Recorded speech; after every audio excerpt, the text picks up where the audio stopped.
నమస్కారము.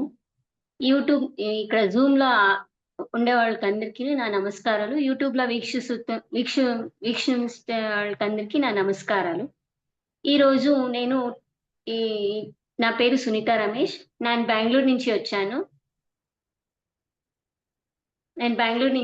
నేను ఇవాళ తీసుకునే టాపిక్కు 'జ్ఞానమాల' అనే పుస్తకంలో రాజలక్ష్మి అమ్మ వాళ్ళు రాసిన సాధకునికి యొక్క అవలక్షణాలు అని తెలుసుకుందాము ఈరోజు.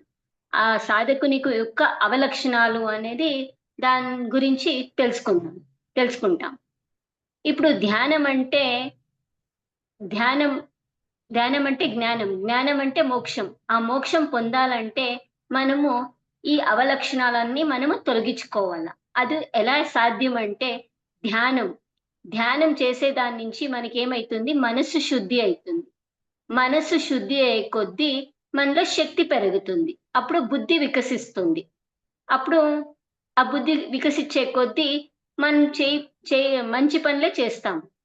ఆ మనసు శుద్ధి అయ్యే కొద్దీ ఎలా అయితుందంటే ఈ జ్ఞానం మనకి కావాలి. ఈ జ్ఞానం మనం ఎలా పొందుతామంటే మన స్వస్వరూపమైన ఆ జ్ఞానం తెలుసుకుంటే. అంటే స్వస్వరూపం అంటే ఏమంటే మనం ఎవరు? మనం ఎక్కడి నుంచి వచ్చాము? మనము ఈ భూమి మీద ఎందుకు వచ్చాము? ఇవన్నీ మనము తెలుసుకోవాలి. అంటే మనము ఈ భూమి మీద ఏమిటికి వచ్చాము? తిరగా మనం పుట్టినాము, ఈ భూమి పైనొచ్చాము. మరలా సచ్చి చచ్చిపోతాము. మరలి ఎక్కడ పోతాము? ఇవన్నీ తెలుసుకోవాలంటే ఈ జ్ఞానం తెలుసుకుంటేనే మనకి ఈ విచారాలన్నీ తెలుస్తాయి. దానికే ఉదాహరణంగా మనము ఒక పక్షికి ఒక రెక్కుంటే ఎగిరేకయ్యలదు కదా! అలాగే రెండు రెండు 2 రెక్కలుంటేనే పైన ఎగిరేకి సాధ్యమైతుంది. అలాగే మనం ధ్యాన సాధన చేస్తుంటాము. ఒక్కటే ధ్యానం మాత్రమే చేయకూడదు మనం. ధ్యాన ధ్యాన ధ్యానం పక్కనే జ్ఞానము ఉండాల. ఎప్పుడైతే ఆ ధ్యానము మరి జ్ఞానము 2 ఉంటేనే మనం తెలుసుకుంటాము. మన అవలక్షణాలన్నీ తొలగించుకుంటాం. ఇప్పుడు ఒక రెక్కుంటే ఎట్లా ఎగరలేదో పక్షి అనేది, ఆ పక్షి ఎగరాలా అంటే మనం ఏం చేయాలా? దానికి 2 రెక్కలుంటేనే అది ఎగిరేకి సాధ్యం. అలాగే మనం ఈ సాధన మార్గానికొచ్చాము. ఈ సాధన మార్గంకొచ్చాక మనకి ధ్యానము మరి జ్ఞానము 2 కావాలి. అది ఎలా పొందాలి? అంటే ఈ ఆత్మ జ్ఞానం అనేది తెలుసుకుంటే మనకి అన్ని విచారాలు తెలుస్తుంది. అంటే మనము ఈ సాధన ఎన్నాళ్ళు చెయ్యాలి? అంటే ఈ జ్ఞానము ఎన్నాళ్ళు వినాలి? ఈ 2 మనము అర్థం చేసుకోవాలంటే ఎవరైనా అడుగుతారు. ఈ సాధన నుంచి ఎన్నాళ్ళు చేస్తావు అని అడుగుతారు. ఈ జ్ఞానం అనేది ఎన్నాళ్ళు వింటావు అంటారు. దానికి మనం జవాబు ఏం చెప్పాలా అంటే మనము ఊపిరి ఉండే వరకు మన ఊపిరి మనం శ్వాస పైన ధ్యాస పెట్టి ధ్యానం చేస్తున్నాము కదా! అది ఎన్నాళ్ళు మనం బతుకుతామో అన్నాళ్ళ వరకు మనము ఈ ధ్యానము మరి జ్ఞానము 2 చేస్తూనే ఉండాలి. అప్పుడే మన ఆత్మ ఎదుగుదల అయితాము అయితుంది. అంటే ఇప్పుడు మనము ప్రాపంచిక జీవితంలో మనము జాస్తి ఈ శరీరానికే జాస్తి ప్రాముఖ్యత ఇస్తా ఉండాం. మనస్సుకే, మనస్సుకే ప్రాముఖ్యత ఉన్నాం. కానీ మనము మనస్సుకి మనసుకి మనము శరీరానికి ఎంత ప్రాముఖ్యతనిస్తామో మనము మార్చుకోవాలి దాన్ని. ఆత్మ వైపుకి తిప్పాలి మన మనసుని. ఎప్పుడైతే మనం ఆత్మ వైపు తిప్పుతామో అప్పుడు మనం జ్ఞానం పొందుతాము. ఎప్పుడే శరీరానికి అశాశ్వతమైన దానికి మనము ప్రాముఖ్యతనిస్తా ఉన్నామో అప్పుడు మనము అజ్ఞానంలో ఉన్నట్లే. దానికే రాజలక్ష్మి అమ్మ వాళ్ళు ఎన్నో ఎన్నో రకాల అవలక్షణాలు మనలో మనం ఎదగడానికి అవలక్షణాలు కొన్ని కారణాలు చెప్పారు. అంటే మనలో అవలక్షణాలు ఏమేమి ఉండవి అని చెప్పారు. అంటే మనలో అవలక్షణాలు అని మనకి జ్ఞానం పొందలేకపోతున్నాము ఎందుకు అని తెలుసుకుందాం ఇప్పుడు. అంటే మనలో అసూయ అనేది ఉంటుంది. అహంకారం అనేది ఉంటుంది. అన్నిటికి అతి ఆశ అనేది ఉంటుంది. అనుమానం అనేది ఉంటుంది. అజ్ఞానం అనేది ఉంటుంది. ఈ 5 కారణాల వల్ల మనకి ఈ జ్ఞానము మనకి పొందలేకపోతున్నాము. మరోలా ఇంకో మాట చెప్తాను. అవలక్షణాలు ఏమేం కారణాలు మనకి ఈ జ్ఞానం పొందలేకపోతున్నామంటే, అసూయ అనేది ఉండది. అనుమానం అనేది ఉండది. అహంకారం అనేది ఉండది. అత్యాశ అనేది ఉండది. అజ్ఞానం అనేది ఉండాది. ఇవన్నీ ఒకటైనంక ఒకటి తర్వాత తెలుసుకున్నాము. ఇప్పుడు అసూయ అంటే ఈర్ష్య. మనకి ఒకరు నచ్చదు మనకి. వాళ్ళు ఎంతే మంచి పనులు చేసినా మనము విమర్శిస్తూ ఉంటాము.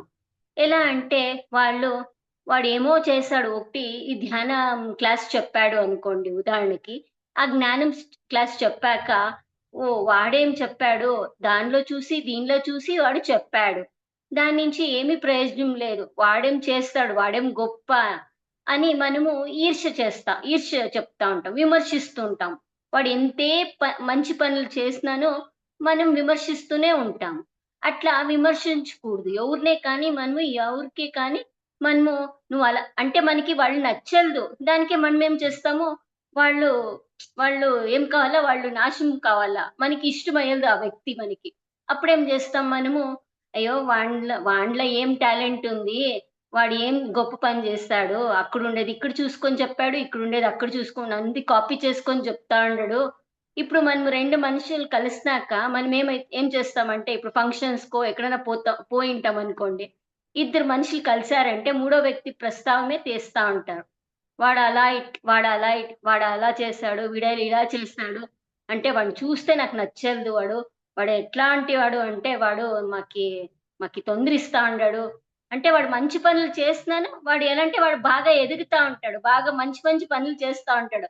మీరు వాని గురించి ఇతరులకి చెప్తా ఉంటే వాడు అంత పని చేశాడు. అంతేం మహా నేను చేయగలను అని వాళ్ళు వా వాడిని విమర్శిస్తారు. అంటే వాడినేమిటికి నమ్ముతావు? వాడు అంత సరిలేదు వాడు అని వాడు చెప్పిన మాట ఇనొద్దు. వాడంతా ఏం పనులు చేసినా అన్నీ ఏమో ఒకటి మ చెడు పనులే అయితుంది, ఎడవట్టయితుంది అని చెప్తూ ఉంటారు.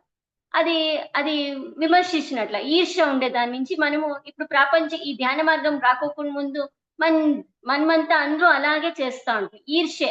అంటే వాళ్ళు బాగా ఎదుగుతా ఉంటే మనము వాళ్ళని కిందకి కిందకి తో అంటే కిందకి పరుస్తా ఉంటాం. కించపరుస్తా ఉంటాం. ఆ కించపరిచే కొద్దీ మనం నష్టమే పొందుతాం. అంటే మనకి సరైన నిద్ర రాదు. వాళ్ళ గురించే యోచన చేస్తా ఉంటాము. ఏం చేసినా వాళ్ళ గురించినే యోచన చేస్తా ఉంటాం. అప్పుడేమైతుంది, మనం వాళ్ళ పైనే నిఘాలు ఉంటాము. అప్పుడు నిఘాలు పెట్టుకున్నాంక మనకి వాళ్ళ గురించే యోచన చేస్తాము. అప్పుడు సరిగ్గా నిద్ర పడదు. ఉదాహరణకి ఉదాహరణ మూలకంగా చెప్తాను. అంటే ఇప్పుడు కౌరవులు, పాండవులు ఓడిచ్చారు. అంటే చదురంగ ఆటంలో ఓడిచ్చారు. ఓడిచ్చినంక వాళ్ళు అరణ్యవాసానికి పయనిస్తారు. అప్పుడు దుర్యోధన ఏం చేస్తాడంటే వాళ్ళ గురించినే యోచన చేస్తా ఎలా అంటే వాళ్ళ ಬಗ್ಗೆ ఈర్ష్య ఉంటుంది. అంటే కౌరవునికి పాండవుల పైన ఈర్ష్య ఉంటుంది. ఈర్ష్య ఉండే కారణంగా వాళ్ళేం చేస్తారు, అరణ్యవాసానికి పోయుంటేను సహా వీడు అంత భోగం అనుభవిస్తున్నా సరే, వాళ్ళేం చేస్తున్నారో, వాళ్ళెలా ఉంటారో, వాళ్ళేం తింటున్నారో, వాళ్ళు ఎలా జీవిస్తారో అని వాళ్ళ గురించినే యోచన చేస్తా వాళ్ళు నిద్ర పాడు చేసుకుంటారు.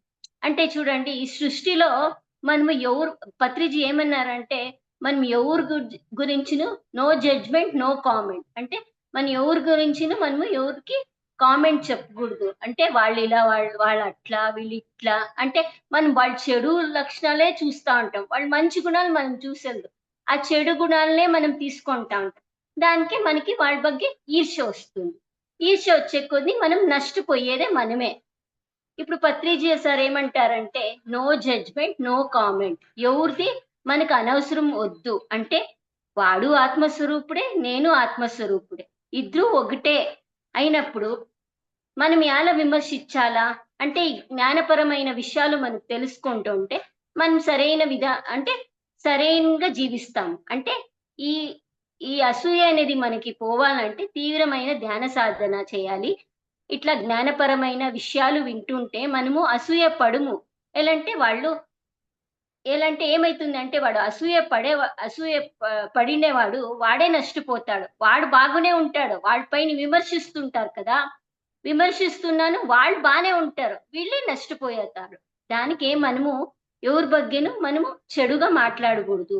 అందరికి మంచితనంగా చూడాలి. ఎవరికే కానీ మనము మన మాటల ద్వారా వాళ్ళకి నొప్పి పరచకూడదు. ఆ నొప్పి పరిచే కొద్దీ ఇక మనమే నొప్పి అనుభవిస్తాము. దానివల్ల మనం మాట్లాడే అంటే అసూయే పడకూడదు. అంటే ఇట్లా అంటే భగవంతుడు అందరికీ ఒకేలాగా జీవించేకి రైట్స్ ఇచ్చిండారు. అంటే మనము ఆత్మస్వరూపుడే, వాడు ఆత్మస్వరూపుడే. వాడు మంచివాడు. మీరు మంచోళ్ళే. అయితే మనసు వల్ల, ఆ గుణాల వల్ల, అసూయ గుణం వల్ల ఇలాంటి మార్పులొస్తాయి. దాన్ని తొలగించుకునే మార్గే శ్వాస మీద ధ్యాస పెట్టి ధ్యానం చేస్తే అప్పుడు మనకి ఆ అసూయ అనేది పోతుంది. రెండోది అహంకారం. ఈ అహంకారం ఉన్నవాడు ఎంతసేపు రెండో పాయింట్ అహంకారం. ఎంతసేపు వీడేం చేస్తాడంటే, నేనిన్ని పనులు చేసిన్నాను, నేనింత గొప్పవాడిని, తక్కువోడిని అంచనా ఏస్తా ఉంటారు. నువ్వేం చేయగలవు? నేనన్నీ చేయగలను. నువ్వేమీ సాధించలేవు. ఎలా చూపిస్తారంటే వాళ్ళ డబ్బుంటుంది. విద్య విద్య అంటే బాగా చదివింటారు. ఆమెటికి డబ్బులుంటావి. ఆమెటికి రూపముంటుంది, అందముంటుంది. అవన్నీ నేనే చేయగలను. నాకే అన్నీ తెలుసు. నా నుంచి అందరిని నేను బాగా చేస్తాను. అంటే నువ్వేమి చేయగలవు? నువ్వేమి చేయలేవు. అవంతా. పనులు నేను చేస్తాను. ఆ పనులు చేసే కొద్దీ నాకన్నీ తెలుసు. ఎలా మాట్లాడాలో, ఎలా ఎవరికుండాలో అంటే అన్ని గొప్ప గొప్పల సేవలు అన్నీ చేస్తుంటారు. అంటే నేను చేసిందే రైటు.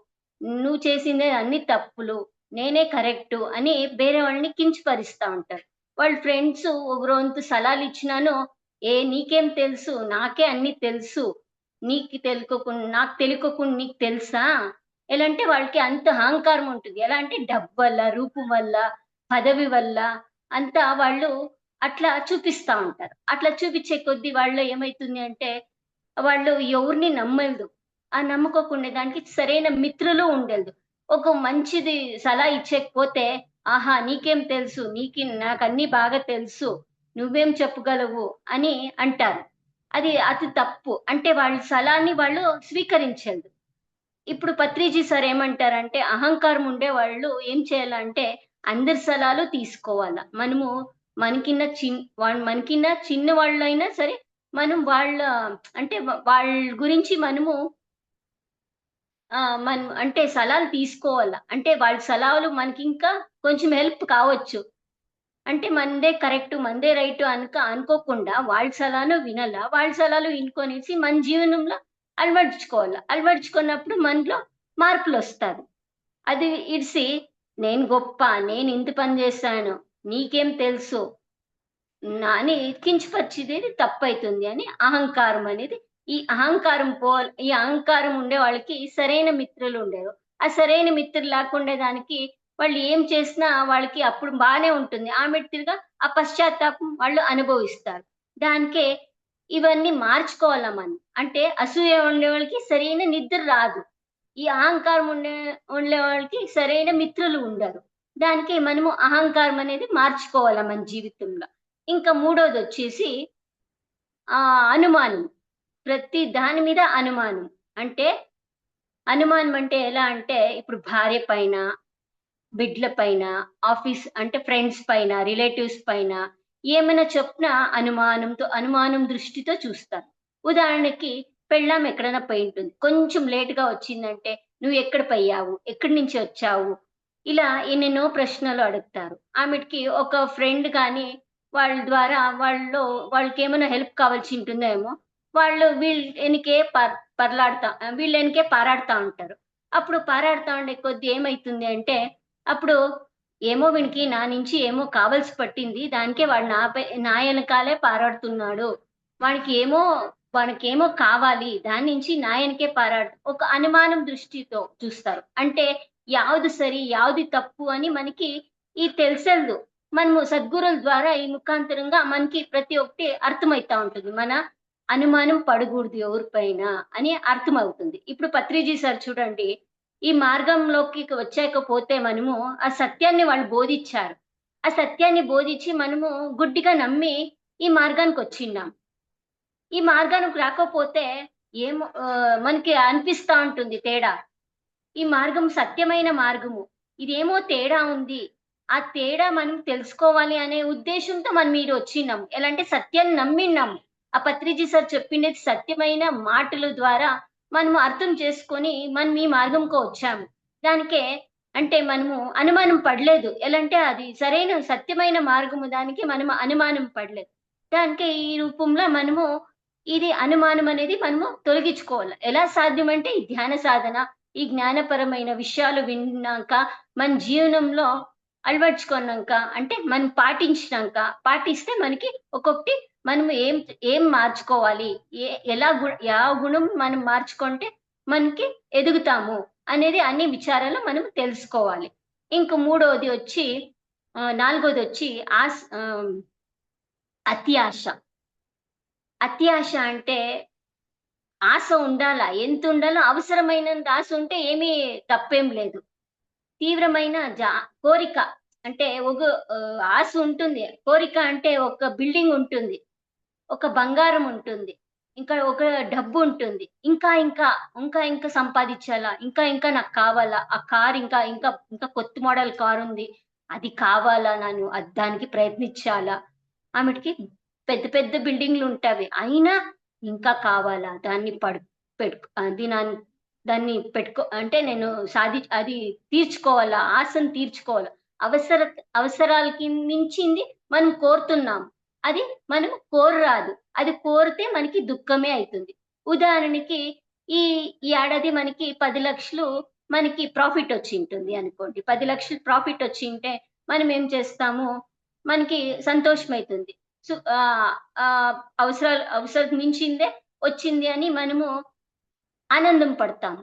అదే ఇంకొక ఏడాది ఇంకొంచెం కష్టం పడితే మనం ఇంకా దాన్ని రెండంతలు సంపాదించొచ్చు అని ఒక తీవ్రమైన కోరిక ఉంటుంది.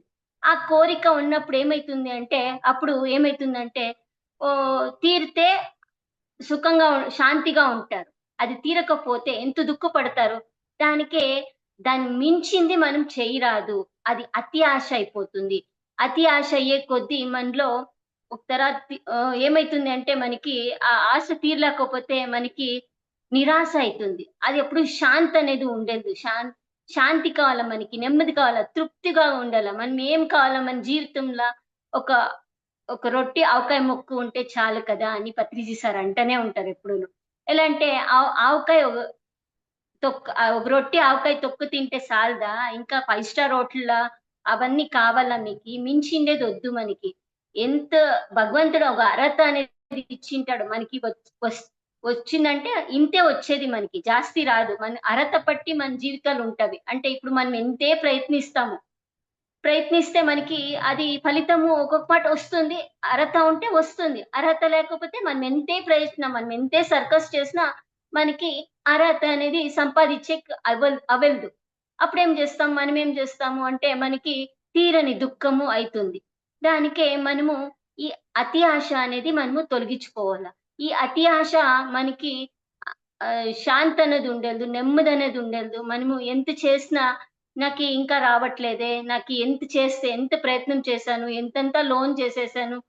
అది తి ఈ ఒక అంటే ఒకటి అది కాన్ఫిడెన్స్ ఉంటుంది. నేను చేయగలను. నేను అది సాధిస్తాను అనే కాన్ఫిడెన్స్ ఉంటుంది. అది తీరకపోతే దుఃఖమే కదా! దానికి ఒక అర్హత అనేది ఉంటుంది. మనం గత జన్మలో చేసుకునేది ఫలితం ప్రకారమే ఇప్పుడు మన జీవితం నడుస్తా ఉండేది. ఆ అర్హత లేకపోతే మనం గత జన్మలో ఒక మంచి పని చేసిండదు. అయితే ఇప్పుడు కోరుకుంటాము. ఇప్పుడు కోరినంత మాత్రం వచ్చేస్తుందా అర్హత అనేది? లేదు. గత జన్మలో ఒక మంచి కార్యం చేసింటే నీకు అర్హత అనేది వస్తుంది. ఆದ್ರೆ అయితే ఇప్పుడు అర్హత అనేది సంపాదించిండను గత జన్మలో. దానికి ఇప్పుడు రమ్మన్నా రాదు. దానికే పత్రిజీ సార్ ఒక మాట అంటారు. "వస్తే రాని, ఉంటే ఉన్ని, పోతే పోని." అంటే వస్తే వస్తుంది.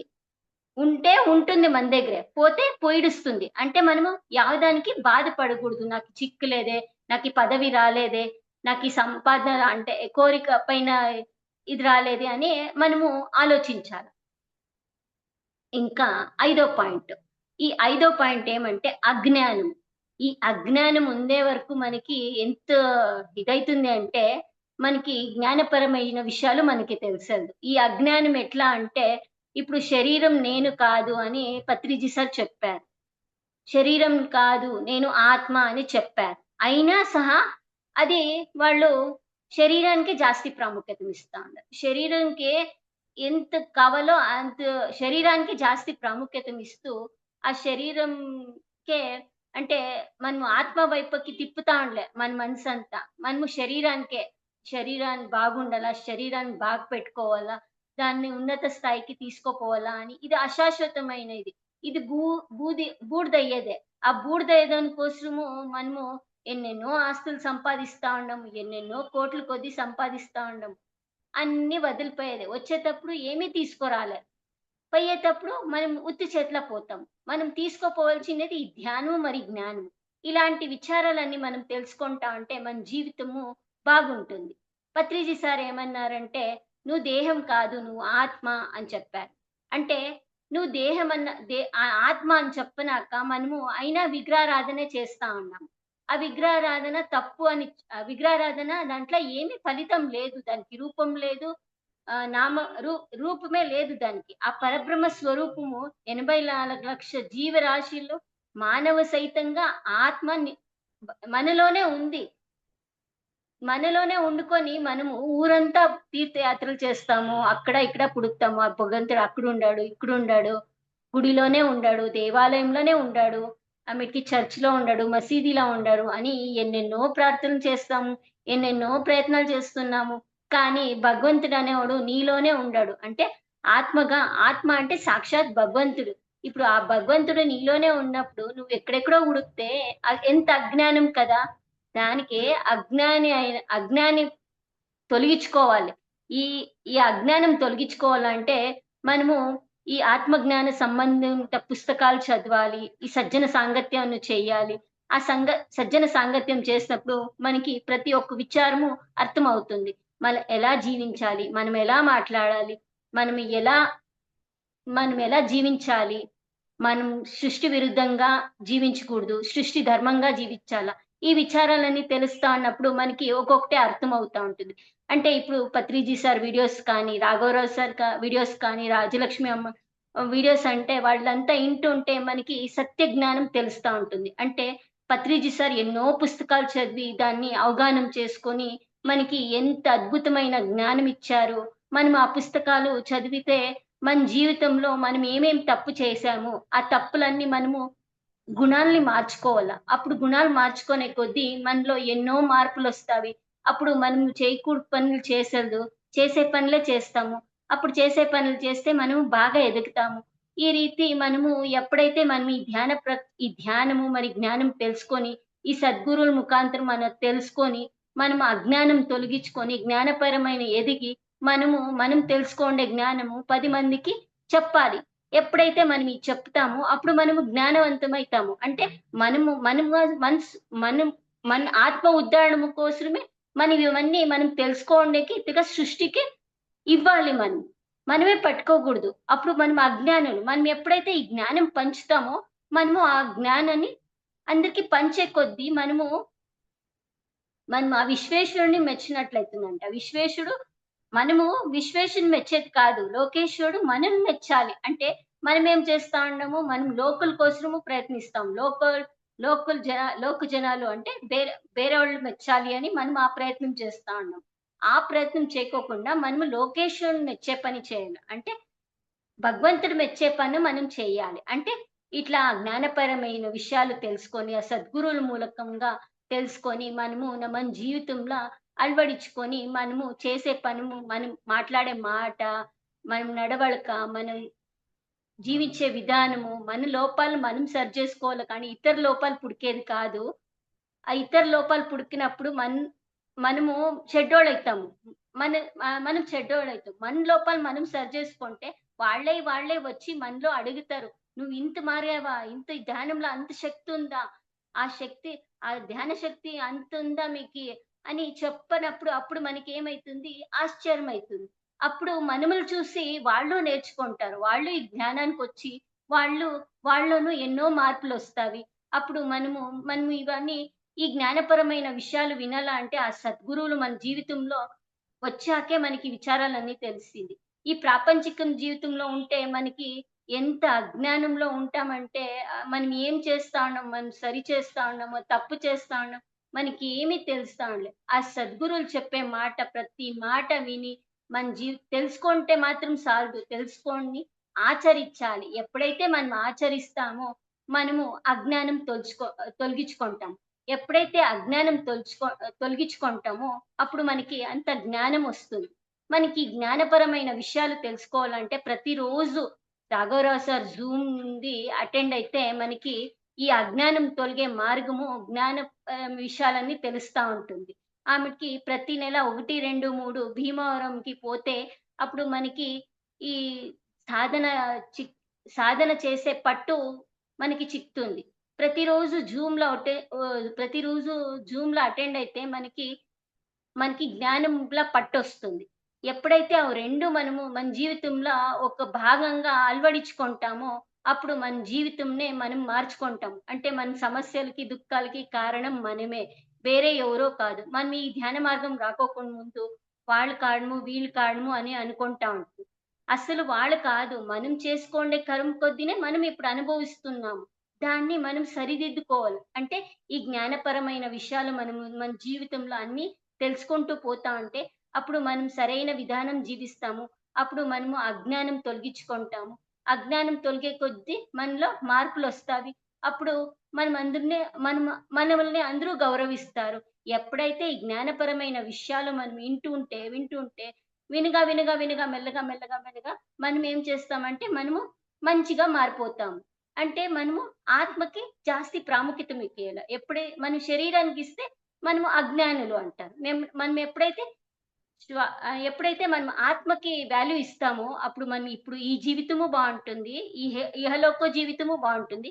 తిర్గా పైలోకకి పోతాము. పైలోకాలోన మనకి మాస్టర్స్ అంతా మంచి మంచివి సలహాలిస్తారు. మనం ఇలా పాటించాలా, ఇలా ఉండాలా, ఇలా ప్రవర్తన ఉండాలా అని వాళ్ళు మనకి సలహాలిస్తారు. ఆ సలహాల కొద్దీ మనకేమైతుంది ఇంకొక జన్మ అప్పుడు మనకి మనం ఈ సాధనవన్నీ నేర్చుకుంటాం కదా! ఈ జన్మంలో. అవన్నీ మనం ఇప్పుడెలా జీవిస్తామో భూమి పైన, అలాగే పైలోకానికి పోయినప్పుడు అప్పుడు ఎన్నో కోటాను కోట్ల లోకాలుంటావంట.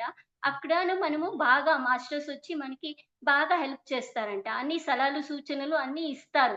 ఇచ్చే కొద్దీ మనలో ఏమైతుంది అంటే మనము ఆడా బాగుంటాము. తిరగా మరు జన్మ అనేది వస్తుంది. ఆ మరు జన్మను మనకి ఇంకా ఇంకా బాగుంటుంది. అంటే శ్రీమంత కుటుంబాలనో, యోగుల కుటుంబాలనో జన్మిస్తామంట. అప్పుడు జన్మ కొద్దీ మనం ఈ సాధన చేసుకొని మనము మంచిగా, పట్టుగా సాధిస్తామంట. ఈ దానికే మనము ఈ గుణాల్ని మార్చుకోవాల. అసూయే, అహంకారము, అజ్ఞానము, అనుమానము, అత్యాస ఇవన్నీ నుంచినే స్టార్ట్ అయితుంది. నుంచినే స్టార్ట్ అయ్యే కొద్దీ మనం ఇవన్నీ మార్చుకుంటే మన జీవితంలో, అప్పుడు మనకి మంచిగా పట్టొస్తుంది. ఇప్పుడు అసూయ ఉండే వాళ్ళకి సరైన నిద్ర రాదు. అహంకారం ఉండేవాళ్ళకి సరైన మిత్రులుండరు. అసూయ పడేవాళ్ళకి శాంతనేది ఉండదు. అనుమానం పడేవాళ్ళకి సరైన జీవన విధానం ఉండదు. ఆమెటికి అజ్ఞానంలో ఉండేవాళ్ళకి ఎలా జీవించాలో, ఎలా మాట్లాడాలో, ఎలా ఉండాలో వాళ్ళకి తెలుసదు. ఆ సద్గురు మూలకంగా మనకి అజ్ఞానమోళ్ళు మనకి తొలగిస్తారు. దానికే ఈ రి ఈ ఈ మనం ఈ రీతిగా అన్నీ మార్చుకుంటే మన జీవితంలో అలవడించుకుంటే అంటే మరణంకింత ముం మరణం మ మరణం ముంచే అంటే మరణంకింత అంటే మరణించక ముందే మరణించాలి మనం. మరణన మరణించక ముందే మరణిస్తే మనము ఎలా జీవించాలి? ఎలా ఉండాలి? ఎలా జీవించాలి అని ప్రతి ఒక్కటి అర్థమవుతుంది. అంటే మనము భయపడము మరణంకి భయం పడము. ఇవన్నీ ఇహలోకంలోనే మనం అవన్నీ నేర్చుకుంటే, పైలోకానికి పోయినంక మనకి ప్రతి ఒక్క క్షణము మనం ఎలా ఉండాలా? ఎలా జీవించాలా? అంటే ఇహలోకంలోనే మనం అన్నీ నేర్చుకుంటాం. అప్పుడు మనకి కష్టాలు, బాధలు, దుఃఖాలు ఏమీ రావు. దానివల్ల మనం ఈ జ్ఞానపరమైన విషయాలు వినుకుంటే, మన జీవితంలో అలవరుచుకుంటే చానా బాగా ఎదుగుతాము. అంటే శ్రీకృష్ణ పరమాత్మ ఏం చెప్పారంటే, పెద్దలేం చెప్తారంటే మనకి బాగా వినాలి. ఒళ్ళంతా చెవులు పెట్టి వినాలంట. ఏకాగ్రత శ్రద్ధగా వినాలంట మనము. అంటే ఏమైనా ఒకటి నేర్చుకోవాలంటే మనం దాన్ని శ్రద్ధగా పాటించి మన జీవితంలో అలవరుచుకోవాల. ఎప్పుడైతే మనం మా జీవితంలో అలవరుచుకుంటామో అప్పుడు మనం బాగా ఎదుగుతాం. అంటే ఈ శ్వాస పైన ధ్యాస పెట్టి ధ్యానం ద్వారా మనం ఈ గుణాలన్నీ మార్చుకోవచ్చు. ఈ గుణాలు మారే కొద్దీ మనలో ఎన్నో మార్పులొస్తాయి. ఆ మనసుకున్న అవలక్షణాలన్నీ పోతావి. అంటే నాలుకల పని ప్రతిరోజు చెయ్యాలి. పత్రిజీ సార్ చెప్పారు. ప్రతిరోజు తీవ్రమైన ధ్యాన సాధన చేయాల. శుద్ధ సాత్విక ఆహారం తీసుకోవాల. అంటే వెల్లుల్లిపాయి అంటే శాకాహారి అయిన వెల్లుల్లిపాయి అదిను మానేయాలి. అది మానేయాలి. ఆమెటికి స్వాధ్యాయం చేయాల. ప్రతిరోజు ఆత్మజ్ఞానం సంబంధపట్టిన పుస్తకాలు చదవాలి. అంటే పత్రిజీ సార్ అయినా సరే, రాఘవరావు సార్, రాజలక్ష్మి అమ్మ వాళ్ళ పుస్తకాలు చదివాలంటే వాళ్ళు సత్య జ్ఞానం బోధిచ్చారు. వాళ్ళు ఆచరించి, అనుభవించి మనకి వాళ్ళు చెప్పారు. వాళ్ళు చెప్పిండేది మనం ఊరికే గుడ్డిగా నమ్మేసి మనం దాన్ని ఆచరించాలి. ఎప్పుడైతే అవన్నీ మనం మన జీవనంలో ఆచరిస్తామో అప్పుడు మనము బాగా ఉంటామంట. అంటే మనం బాగా ఎదుగుతామంట. ఎప్పుడైతే ఇవన్నీ తెలుసుకుంటామో అప్పుడు మనకి అర్థమవుతుంది. ఆమెటికి సజ్జన సాంగత్యం చేయాలి. అంటే ఈ సజ్జన సాంగత్యం అంటే ఇప్పుడు నేను చెప్తున్నాను కదా! ఈ సజ్జన సాంగత్యంలా మనకి తెలికోకుండే విచారాలన్నీ తెలుస్తా ఉంటాయి. అప్పుడు ఒక సంఘటన వచ్చినప్పుడు మనం ఏం చేసుకుంటాము, ఓహో! ఇది చెప్పిండ్రు కదా క్లాస్‌లా, అది చెప్పిండేది మనం పాటించాలి. ఆ పాటించే కొద్దీ అప్పుడు మనము ఎదిగినట్ల. అంటే మనము ఏం చేయాలంటే ఇప్పుడు వినగా ఇంటాం కదా! వినగా ఏమైతుంది మనము మార్చుకుంటాం. ఓహో! చెప్పిండ్రు కదా! ఇది తప్పైతుంది. మనం కర్మ అనుభవించాలా? మనం చేసే పనులు జాగ్రత్తగా ఉండాలా. ఏ పని చేసినా చానా జాగరూకంగా చేయాలి అని అర్థమవుతుంది. ఆమెటికి మళ్ళా సేవ మనకి వాక్ ద్వారా మనం నేర్చుకోండిది మనం 10 మందికి చెప్పాలి. అది ఒక సేవ. మనకి సమయం ఉంది, వాక్ ఉంది. మనం నేర్చుకోండిది మనం పాటించి, మనం అనుభవించి, మనం చెప్పాక ఇతరులకి అది మాదిరి అయితుంది. అప్పుడు వాళ్ళు చేంజ్ అయితారు. అప్పుడు చేంజ్ అయినంక వాళ్ళలో మార్పులొస్తవి. అప్పుడు మనముల్ని మనము ఒక ఆత్మకు చెప్పిండామంటే, ఆ దేవునికి సాక్షాత్ ఆ భగవంతునికే చెప్పిండాం. వాళ్ళు మారారంటే మనకెంత ఆనందమైతుంది. ఎలా అంటే మనం వాళ్ళెవరో, మనమెవరో తెలీదు. అయినా వాళ్ళకి మనం చెప్పాము. వాళ్ళు మార్చుకోండరు. అప్పుడు చెప్పే కొద్దీ మనకి 10,00,00,000 ఆస్తి ఇచ్చినాను మనకంత ఆనందం అనేది రాదు. మనం ఎప్పుడైతే ఆ జ్ఞానం పంచి వాళ్ళలో మార్పు తెచ్చినంక ఎంతో డబ్బు వచ్చినట్ల అంత ఫీల్ అయితుంది. అంటే ఆ డబ్బున్నా మనకంత సంతోషం అనేది రాదు. ఈ ఆత్మజ్ఞానం బోధించినాక ఎంతో ఆనందంగా అనిపిస్తుంది.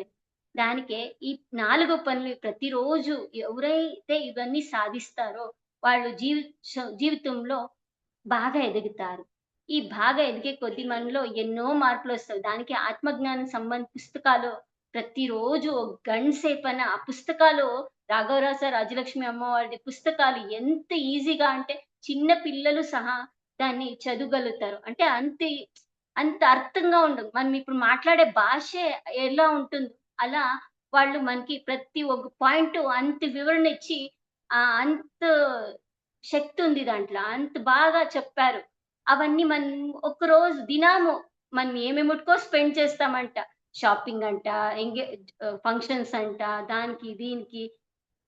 అంటే ఇప్పుడు మనము పనులుంటావి. ఆ పనుల జట్ల మనం 24 గంటల టైం ఉంటుంది. ఆ 24 గంటల సేపుల ఒక్క గంట సేపు మనము ఈ జ్ఞానపరమైన పుస్తకాలు చదివితే, మన జీవనంలో అలవరుచుకుంటే మనం ఎంతో ఎదుగుతాము. ఇవన్నీ మాటలు ఇవన్నీ చెప్తే అప్పుడు మనలో మార్పొస్తది. ఆ మార్పు వచ్చే కొద్దీ మనము బాగా ఎదుగుతాము. అని 2 మాటలు ముగిస్తా. ఇంతసేపు నా మాటలు ఆలకించిన దానికి చాలా ధన్యవాదాలు. Thank you. Thank you. Thank you. నా భాష కొంచెం నాకి మీ భాష రాదు. మా కర్ణాటక భాష